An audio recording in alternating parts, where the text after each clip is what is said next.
Pemirsa, nama Agus Harimurti Yudhoyono menjadi perbincangan ketika dipastikan maju menjadi calon gubernur DKI Jakarta 2017. Agus merupakan perwira TNI dan juga putra pertama dari Presiden ke-6 Republik Indonesia Susilo Bambang Yudhoyono. Dan apa yang menyebabkan Agus terjun ke dunia politik, saya akan ajak Anda berbincang dengan Anissa Larasati Pohan sesaat lagi.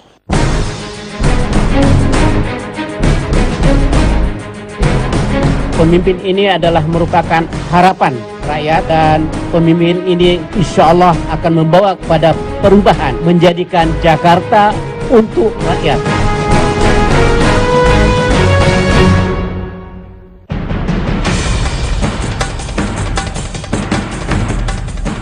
Anissa Pohan menjadi sosok penting di balik anggukan Agus Harimurti Yudhoyono saat mengiyakan maju dalam perburuan orang nomor 1 di Jakarta. Anissa adalah penguat Agus Yudhoyono saat harus memilih menerima pinangan partai pendukung atau tetap berkarir di militer. Anissa memberi pertimbangan ke Agus, bila memutuskan terjun ke dunia politik, maka tak pernah ada teman atau musuh yang abadi. Sebab yang tersisa hanyalah kepentingan. Sementara di militer, musuh dan lawan nyata di depan mata. Anissa pun mengembalikan semua keputusan kepada Agus Yudhoyono, yakni menyandang label politikus atau terus mengejar bintang penjaga kedaulatan negara. Anissa berjanji selalu mendampingi Agus saat membulatkan tekad menjadi calon gubernur DKI. Anissa yakin Agus bertanggung jawab atas pilihannya. Anissa, ini kalau misalnya kita bilang ya, semenjak Mas Agus memutuskan untuk maju ke DKI 1, pasti sibuknya beda ya dibandingkan sebelumnya. Apa sih yang terasa berbeda itu kesibukannya? Syukur alhamdulillah masih terus diberi kesibukan ya. Sibuknya sih tetap sama, tapi jenisnya aja yang berbeda gitu. Tentu aktivitas rutin yang biasa dilakukan sehari-hari tetap dilakukan ya, mengurus anak, kemudian organisasi dan pekerjaan saya sendiri gitu. Tapi tentu kehidupannya berbeda, yang dulunya saya sangat sibuk di organisasi Persit, kemudian sekarang mendampingi suami di dunia politik. Itu aja sih, jadi jenis pekerjaannya yang sepertinya berbeda. Jenis pekerjaan pendampingan suami, dulu mendampingi seorang prajurit, sekarang mendampingi seorang calon gubernur. Bahkan kemudian saya beberapa kali lihat, dan mungkin sering kali ya, ikut belusukan, ikut kemudian terjun ke masyarakat sampai banjir-banjiran gitu. Oh, itu banjir udah lama. Itu gimana sih? Kenapa sih pertimbangan itu dari apa? Apakah karena memang partai mendorong atau memang dari Mbak Anissa sendiri? Sebenarnya saya sendiri yang tanya apakah Papa mau didampingin, karena saya tahu betul bahwa ini adalah kehidupan baru untuk beliau dan juga tentu untuk kami sekeluarga. Dan tentu di saat sebuah perubahan terjadi, perlu adanya seseorang untuk mendampingi. Jadi kami saling membutuhkan dan saling tergantung satu sama lain gitu, untuk saling menguatkan sebenarnya gitu di dunia yang baru kami jalani ini. Jadi saya tanya, perlu nggak saya dampingin untuk kegiatan hari ini? Nanti kalau beliau bilang perlu, ya saya dampingin. Sebenarnya hanya untuk sebagai sebuah kekuatan lah, merasa ada teman hidupnya di sebelahnya, tentu akan merasa lebih tenang gitu. Nah, masalah tadi banjir tuh sebenarnya memang udah kegiatan saya dengan yayasan saya yang rutin terjadi kalau memang terjadi bencana gitu. Jadi saya kan ada Yayasan Tunggadewi. Jadi banjir saat itu tuh yang saya kunjungi tahun 2012. Tapi setiap adanya banjir pasti kami yayasan berkunjung gitu. Ada cerita lucu nggak sih dengan kegiatan-kegiatan ini? Banyak orang mengatakan bahwa ini berbeda gitu dengan Mbak Anissa yang sebelumnya, ini sampai kemudian turun melihat konteks Jakarta secara kenyataannya seperti apa gitu. Mungkin banyak yang belum tahu, karena memang dulu ketika saya turun ke bawah, ke masyarakat, saya tidak membawa media. Karena saya ini adalah saya adalah pekerja sosial, saya ada Yayasan Tunggadewi yang concern sekali dengan perempuan dan anak. Jadi ketika saya mau mengidentifikasi masalah-masalah apa yang terjadi di masyarakat, tentu saya harus turun ke bawah, dan itu saya tidak membawa media. Gitu. Jadi memang sudah lama, Tunggadewi sendiri sudah ada dari tahun 2010, jauh sebelum 2010 saya bersama teman-teman kuliah, memang sering sekali memang mengadakan kegiatan sosial. Jadi ini bukan hal baru untuk saya, karena itu ketika suami saya ingin terjun ke masyarakat, saya bertanya apakah saya perlu mendampingi, karena memang itu hobi saya gitu, untuk turun ke masyarakat, berinteraksi dengan mereka, mencari tahu apa yang mereka butuhkan dan apa sih yang bisa kita bantu. Ada cerita lucu nggak sih pada saat sosialisasi sama Mas Agus ke masyarakat? Banyak ya, banyak karakter. Jadi karakter masyarakat di setiap daerahnya juga berbeda gitu. Cerita lucunya ya banyak sekali, kayak seperti tiba-tiba disambut dengan nyanyian gitu ya, lagu-lagu gitu, mengiringi kami sepanjang berbau dengan masyarakat. Seperti tiba-tiba nanti ada ibu-ibu yang ngobrol dengan kita seperti memang sudah seperti kenal lama gitu. Saya merasa ternyata mereka merasa nyaman nih dengan kami yang mungkin baru pertama kali ketemu gitu. Itu jadi menarik untuk saya dan suami gitu, bahwa mereka sangat terbuka dalam menyambut kami ketika ingin mendekat kepada mereka.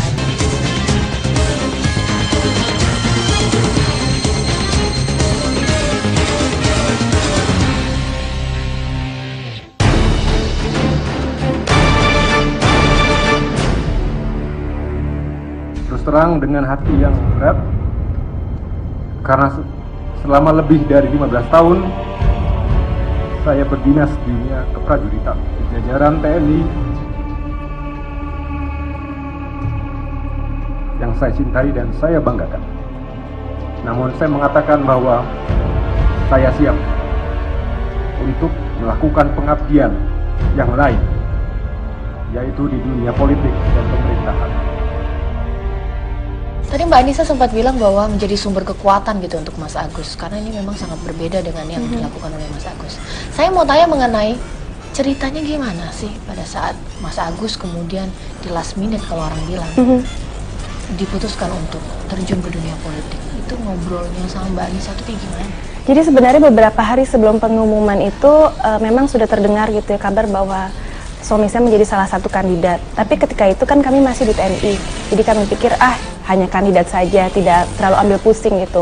Dan memang saya kasih pengertian juga ke suami bahwa kemungkinan mungkin kalau menjadi kandidat kamu harus pertimbangnya ini. Dengan banyak sekali pertimbangan. Kemudian kami berjalan dengan kegiatan kami seperti biasa. Kemudian satu hari sebelum pengumuman, tiba-tiba dorongan untuk suami saya mencalonkan itu kuat terjadi, karena memang ada tidak hanya dari Partai Demokrat tapi lebih kuatnya lagi dari 3 partai pengusung lainnya itu sehingga semakin gencar, dan saya langsung berpikir ini ternyata serius gitu, dan saya berpesan kepada suami saya, jangan lupa pertimbangan saya yang beberapa hari sebelumnya, kemudian kamu harus sholat istikharah, karena memang jawaban itu bukan dari manusia, jawaban itu dari Allah datangnya, sehingga ketika kamu sholat istikharah, jawaban itu adalah dari Allah, dan ketika kamu memutuskan memang itu adalah jalan Allah. Saya sudah berkata seperti itu dengan suami saya.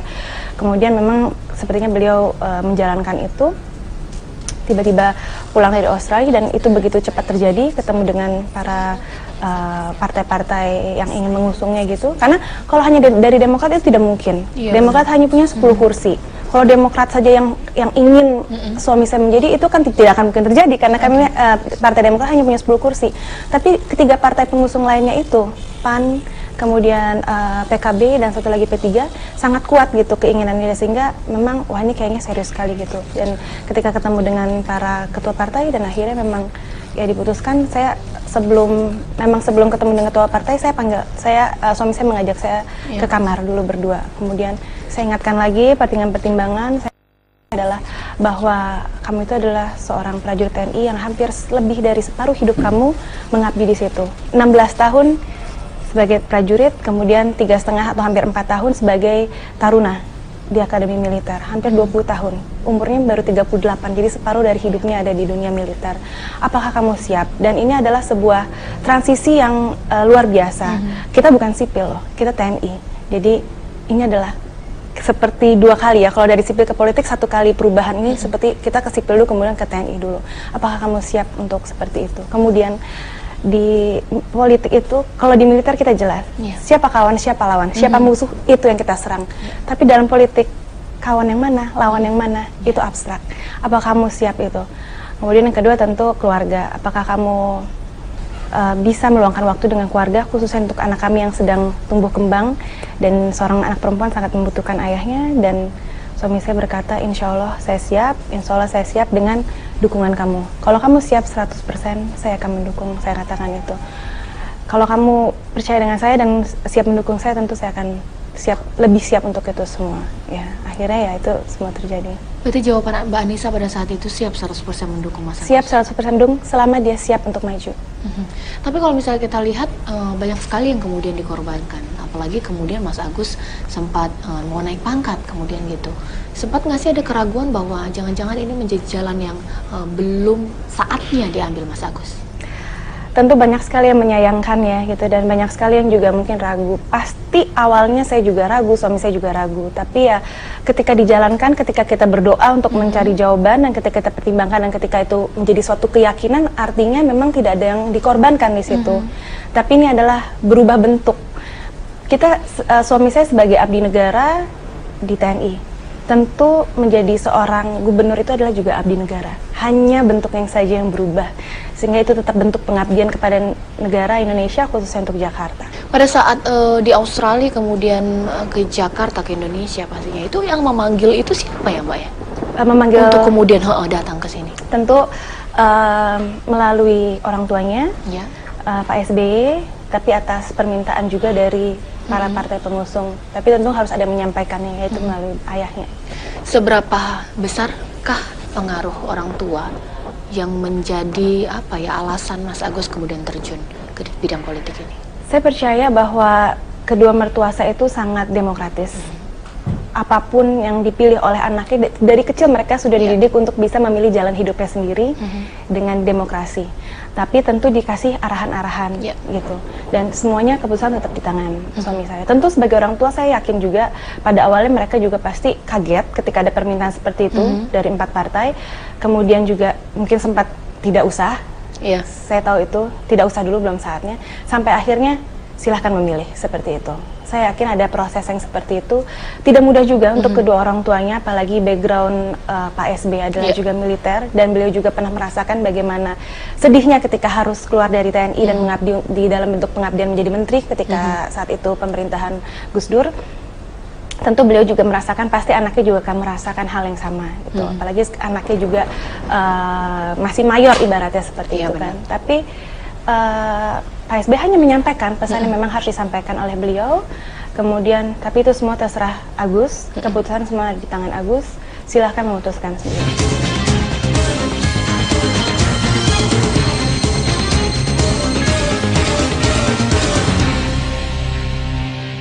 Mas Agus ini merupakan sosok yang pada saat kemudian muncul banyak yang terkagum-kagum dengannya. Tapi dia atau publik menangkapnya Mas Agus sebagai sosok yang tentara banget gitu, agak sedikit kaku, tegas. Kita pengen tahu nih Mbak Anissa, sebenarnya sosok Mas Agus itu di mata Mbak Anissa mungkin di rumah itu kayak gimana sih? Suami saya ya, itu hanya saya dan anak saya yang boleh tahu. Enggak. Apakah orang saya yang bocorin dikit. Tapi enggak sih, memang dalamnya tentara memang ada ketegasan karena beliau harus memimpin banyak sekali anggotanya, dan menjaga NKRI itu perlu ketegasan yang sangat luar biasa karena itu dididik juga tidak sepertinya orang lain dididik ya, di akademi militer itu khusus dididiknya. Tapi tentu beliau juga manusia, ketika di rumah bercanda-bercanda dengan anak, dia juga silly juga orangnya, witty, lucu gitu kan. Tapi itu hanya untuk kalangan tertentu saja gitu, yang mungkin ketika beliau merasa sudah nyaman berada dengan orang tersebut, baru sifat aslinya keluar gitu. Dia lucu. Jadi menurut anaknya sini, menurut anaknya ya, bapaknya itu adalah orang yang paling lucu sedunia katanya. Tapi kalau misalnya anak nih, kita ngomong anak Almira, sempat kaget nggak sih? Biasanya bapaknya berseragam militer, sekarang sudah pakai pakaian sipil nih. Beda nih, sesuatu yang beda. Mereka ada pembicaraan 4 mata. Oh, 4 mata berbicara. 4 mata. Karena saya minta kamu kasih penjelasan ke anakmu, karena yang bisa memberikan penjelasan ya kamu, nanti bagian aku yang tinggal buntut-buntutnya gitu. Ya mereka mengadakan pembicaraan 4 mata sambil santai, sambil makan malam gitu kan, terus memberikan pengertian bahwa sekarang papi akan berubah nih profesinya seperti itu. Kemudian dia hanya, oh jadi kalau presiden itu kan memimpin negara ya, kalau gubernur itu memimpin kota ya, dia gitu. Iya betul Aira. Jadi dia lebih banyak bertanya untuk meminta penjelasan apa sih sebenarnya pekerjaan barunya bapaknya. Terus kemudian Aira nggak apa-apa, yang penting kan itu. Aira setuju. Aira nggak apa-apa. Ya, Aira setuju. Iya. Nggak apa-apa, tapi mukanya pasti yang wah awalnya gitu, kaget-kaget ya. Muka dia kan sangat ekspresif, anaknya kayak kartun gitu. Jadi dia gitu, tapi habis itu dia mulai bertanya-bertanya, akhirnya dia juga ya Aira nggak apa-apa. Terus yang lucunya karena dia anak tentara biasa berpindah-pindah, kita setahun sekali lah paling nggak pindah gitu, dia yang jadi Akhirnya sekarang gak usah pindah-pindah lagi dari Jakarta. Gitu. Namanya anak-anak ya, iya akhirnya sekarang menetap di Jakarta sementara. Oh ini ya itu aja pertanyaan khasnya anak-anak gitu. Bagaimana sih tapi sebenarnya Mbak Anissa beradaptasi dengan rutinitas yang berbau politik sekarang gitu? Kalau misalnya dikatakan ada yang agak tidak terbiasa gitu, kita kemudian harus ketemu konstituen, berhubungan dengan partai politik, harus menjadi juru bicara lagi. Mas Agus gimana? Saya bukan juru bicara, mungkin kalau Sofia Lacuba dan yang lainnya juru bicara. Kalau saya hanya istri yang mendampingi suami, tapi nanti rencananya dalam kampanye kan tentu saya akan lebih sering mendampingi suami dan akan bicara untuk persuasi orang memilih suami saya. Takutnya kalau saya tidak didaftarkan menjadi juru kampanye itu akan menyalahi aturan KPUD, sehingga memang didaftarkan sebagai juru kampanye. Tapi intinya adalah suami saya memerlukan saya untuk mendampinginya, dan saya juga pasti akan mempengaruhi orang untuk coba memilih suami saya gitu. Tentu berbedanya ya, saya baru menyadari bahwa dari 3 calon ini tentu banyak juga pendukung-pendukung, dan 2 calon lainnya adalah juga teman-teman dan sahabat saya gitu. Jadi itu yang harus saya biasakan, bahwa memang itu sekali lagi kadang hari ini kawan, besok bisa menjadi lawan, tapi tentu hanya di ranah politik saja gitu. Sebenarnya kalau misalnya Mbak Anissa melihat, apakah keinginan mengenai maju sebagai pemimpin secara politik ya pastinya ya, politisi, itu memang sudah ada di benak Mas Agus tidak sih? Atau mungkin ini memang bukan Mas Agus sekali, gimana Mbak? Saya sih melihat bahwa jiwanya memang selama ini adalah jiwa prajurit ya. Kalau memang sudah disiapkan jauh hari mungkin akan kelihatan, tapi sampai detik terakhir memutuskan iya dan kemudian langsung pengumuman, sampai detik itu saya masih melihat dia adalah jiwa prajurit gitu. Jadi memang politik tidak pernah terpapar di dirinya, karena memang ketika walaupun ayahnya seorang ketua umum partai, tapi ketika ada tamu yang berhubungan dengan partai, ya silakan Agus keluar atau silakan Agus tidak berada di sini, seperti itu. Jadi memang tidak boleh deket-deket sekalipun dengan Partai Demokrat gitu. Jadi benar-benar dia bersih dan tidak terjamah oleh politik sama sekali gitu. Sehingga memang ini adalah hal yang saya bilang luar biasa perubahannya, tapi saya yakin dia mampu. Kalau misalnya Mas Agus sendiri dan Mbak Anissa melihat mengenai PKL dan kemudian dengan premanisme itu melihatnya seperti apa sih? Kalau PKL itu sendiri, mereka kan di situ hanya mencari penghidupan sebenarnya ya. Dan saya yakin piramida kehidupan manusia yang seperti ini, justru penghidupan yang di paling bawah itu yang justru jumlahnya paling banyak. Salah satunya PKL. Tentu kita harus melindungi mereka, dalam arti tentu sesuai dengan aturan. Itu menurut saya. Tapi menurut suami saya mungkin nanti akan kita nanti akan lihat seperti apa kebijakan yang diambil beliau. Chemistry antara Mbak Anissa sama Mas Agus ini menjadi cerita yang berbeda nih di tengah sosialisasi yang dilakukan oleh Cagup dan juga Cawagup. Ini kenapa bisa kayak gini? Apakah ada yang bilang settingan ini jangan-jangan, atau mungkin apakah seperti ini yang terjadi pun di balik layar? Gimana Mbak?